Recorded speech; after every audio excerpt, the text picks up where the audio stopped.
Raia wa Marekani aliyepatikana na maambukizi ya Ebola akiwa anafanya kazi katika Jamhuri ya Kidemokrasia ya Kongo huenda asiwasilishwe katika kituo cha karantini cha Laikipia nchini Kenya kwa ajili ya uangalizi baada ya mahakama kusimamisha ujenzi wa kituo hicho.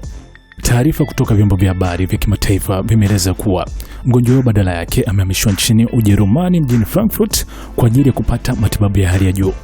Vituo vya Marekani vya kudhibiti na kuzuia magonjwa CDC vilitangaza mwishoni mwa wiki ya kuwa vinafanya kazi kwa ushirikiano na mwajiri wa mgonjwa huyo, taasisi za kiserikali za Marekani, maafisa wa afya ya umma pamoja na washirika wao nchini DRC ili kuzuia kuenea zaidi kwa virusi hivyo na kuwafuatilia watu wote ambao huenda walikuwa na mawasiliano ya karibu na mgonjwa huyo.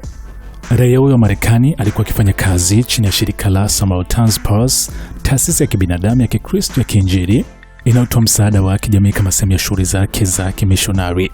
Shirika hilo linaongozwa na Franklin Graham, mtoto wa marehemu mhubiri maarufu wa Kikristo Billy Graham. Mgonjwa huyo alikuwa ametumia takriban mwezi mmoja akifanya kazi za kusafirisha mipango ya vifaa yani logistics mjini Bunia, mji mkuu wa mkoa wa Ituri nchini DRC. Inaripotiwa kuwa hakuwahi kuwa na mawasiliano moja kwa moja na wagonjwa wa Ebola tangu mwanzoni mwa wiki hii. Alikuwa ametengwa katika moja ya vituo viwili vya matibabu ya Ebola vinavyoendeshwa na shirika hilo katika eneo hilo. Gazeti la Nation lilipomtafuta waziri wa afya wa Kenya, Aden Duale, kwa maoni kuhusu uwezekano wa kumleta mgonjwa huyo nchini Kenya, alisema hilo halingewezekana kutokana na uamuzi wa mahakama kusimamisha ujenzi wa kituo hicho cha karantini. Ubalozi wa Marekani nchini Kenya haukujibu maombi ya taarifa kuhusu swala hilo.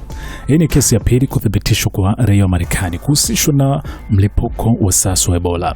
Kesi ya kwanza ilikuwa daktari missionary kutoka Marekani aliyegundulika kuwa na maambukizi muda mfupi baada ya mamlaka za afya kutangaza mlipuko huo katikati ya mwezi Mei.